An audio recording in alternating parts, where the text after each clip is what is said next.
Welcome, Augusta Prep community, to the interview with the new head of school, Mr. Huestis. I'm Brendan Lee, that's JP Moss, and that is John Kitchings. We're going to ask him a few questions, and here we go. So, Mr. Huestis, what was the most influential book that you read while in school? There are a lot of good ones. I would argue that the most influential, mainly because it's one that sticks with me to today, would be To Kill a Mockingbird. And it's one I'm sure you guys have all read. And again, the reason I like it is that the lessons that I took away from that book have stuck with me to this day. Interestingly, the book itself, Harper Lee's novel, which I think was published in the 60s, maybe the early 60s, is still read in a lot of schools, obviously, and was based in Monroeville, Alabama, which is about an hour and a half north of where I currently am in Daphne, Alabama. And I had the pleasure 2 springs ago of going to Monroeville, and the town itself puts on the play To Kill a Mockingbird every April. And it's a very coveted ticket, and I was fortunate enough to be there. And that evening, I frankly went and expected to be entertained and kind of check it off my bucket list. But it was a very impactful evening to watch that play take place where the book itself was based, in the courthouse where Harper Lee envisioned everything taking place. And the community actors did a phenomenal job of it. So to know that the poignancy of that novel continues to this day, I would say, makes it the most impactful one that I read. Well, what's your favorite place to visit and why? Augusta, Georgia. Oh. Although I won't be a visit much longer. This will be home, which I'm really looking forward to too. I would say one of my favorite places in the world to go are the mountains. The mountains of North Carolina have been a spot that we've had the opportunity to visit a lot, and I love the peaceful nature of being in the mountains, the solitude. During the summer, the weather, it's nice to get out of the heat a little bit as well. But we've also enjoyed plenty of family vacations along the Gold Coast of Florida, Destin, and Watercolor in that area too. So to me, it's really not as much about the place as it is the people. When I'm with my family and we get together with the people that are important to us and our friends, and we get to be, whether it's in the mountains, on the beach, or somewhere in between, that's the real key for me. But I would say if I had to go to one spot to get away from it all for a little bit, it would be to the mountains. Well, sir, who's your favorite actor and why?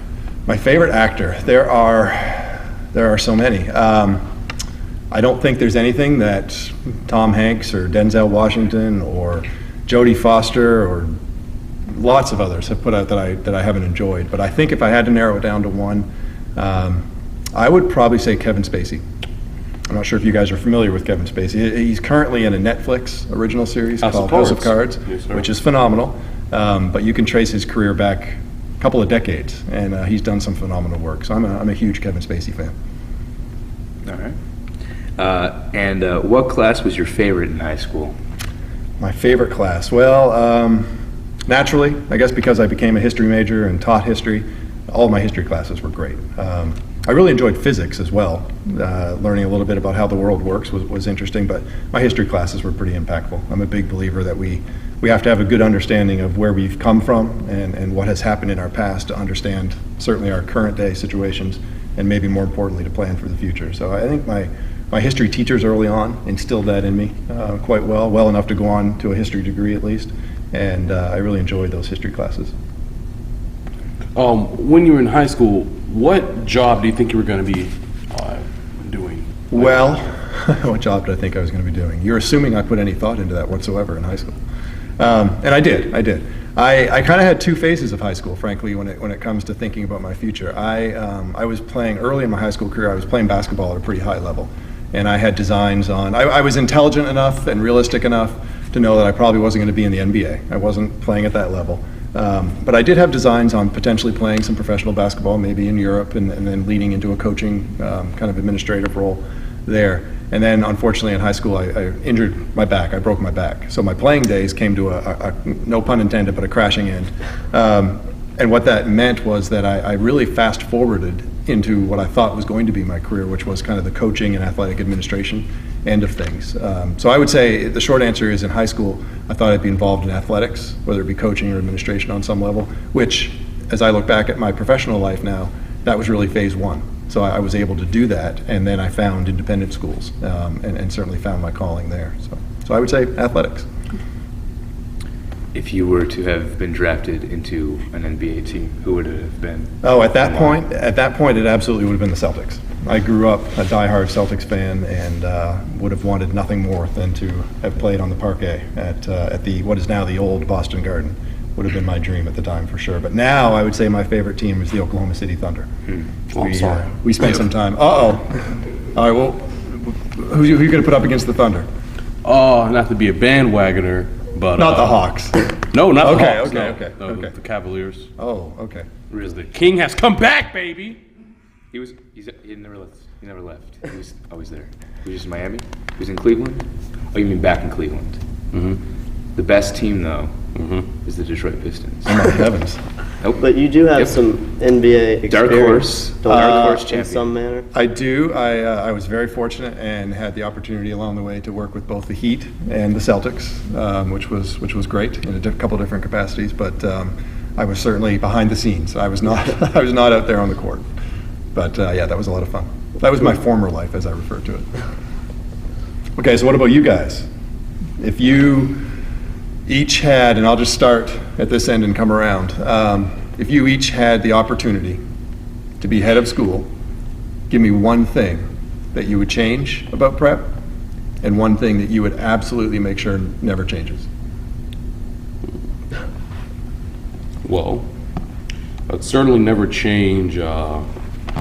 Probably just the layout of the school, because it's very open, very inviting. Okay. And when you come here, it really gives you a sense of just like belongingness. Because I mean, it flows very well. You can just go from one hallway to the next, and it just kind of feels like a house, really. Okay, I like that. But I would change immediately the quality of the Wi-Fi, because it's terrible. I mean, Did you try to download the new Apple update this morning? I didn't, but everyone else did. Fair enough. It was terrible. Fair enough. Okay. We'll see what we can do about that. Not necessarily for those purposes, but we will see what we can do about that. I guess I would never change the freedoms that we have as students.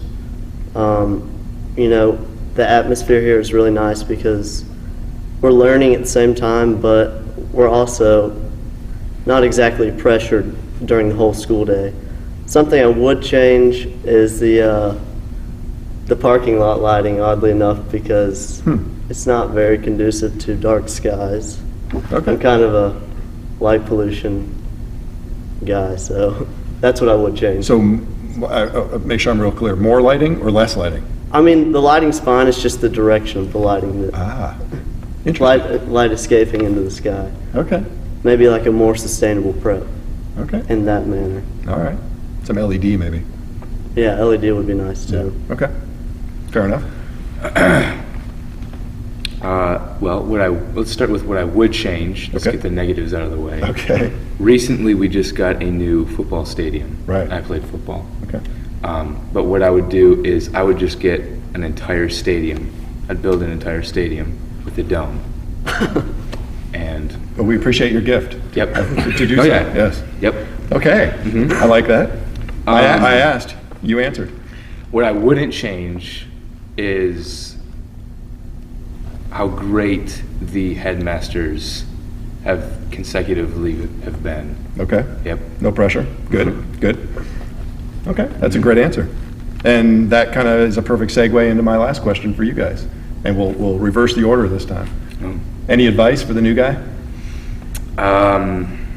Well, one thing I always notice is I've never really seen the headmaster around when I'm at school. Okay. So one thing I would like to see is the headmaster in the hallway sometimes and just say hello.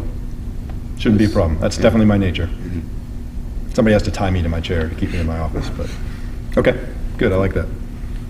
For me, something that I've noticed about some of our previous headmasters that's been nice is that they've gotten to know students on a personal level, which it seems like you're that kind of guy. And it's just really nice because the student body's really small and it's not unattainable, and it just makes us feel more at home. Good. Good. I'm glad to hear that. Any advice?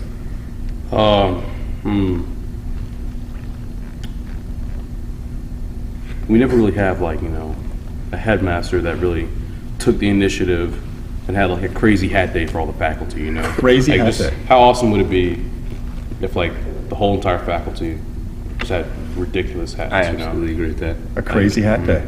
I'm going to guess we could work on that too. It's good. Crazy hat day. Now, just for faculty, not students. Just for faculty. Interesting. I was going to sleep the other night. I just thought to myself, why hasn't there been a crazy hat day for faculty? I mean, it's always been a dream of mine, you know? So it's nice to see that We're here to make dreams come true. it's nice to see that the school's in very good hands. And hats. Ah, Well, thank you, guys. Yes, thank you. This has you. been, if nothing else, educational. because we're at school. We're at school? Yep. Very good.